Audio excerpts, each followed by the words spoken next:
शुभ सकाळी मित्रांनो. आज आपण चाललो आहे दुकानात. कॉलेजला गेलो नव्हतो. आज होतं सोमवार. आपण यार्डात गेलो होतो, चिंच घेतलेली. आलो मग जेवायला. मस्तपैकी जेवून झालं. आपला झाला ना टाईम.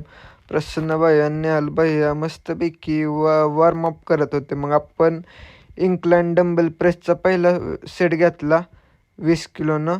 दुसरं व्हेरिएशन घेतलं आपण फ्लॅट डंबेल प्रेस. तिसरं व्हेरिएशन घेतलं आपण प्लेक फ्लाय.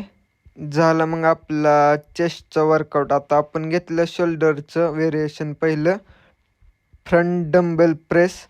दुसरं व्हेरिएशन घेतलं डंबेल लॅटरल. शोल्डरचे आपण 2च व्हेरिएशन घेतो. ट्रायसेपचं आपण एक व्हेरिएशन घेतलं सिंगल आर्म पुश डाऊन. तर ट्रायसेपचं पण एकच व्हेरिएशन घेतलं. आजचा आपला वर्कआउट मस्तपैकी झालेला आहे. नेहाल भैया आणि मी आता चाललेलो आहे घरी जाऊन तर निवांत फ्रेश होऊन दुकानात बसलेलो. मग मस्तपैकी आज दुकान बंद करून आजचा ब्लॉग आपण इथंच समाप्त करू. धन्यवाद.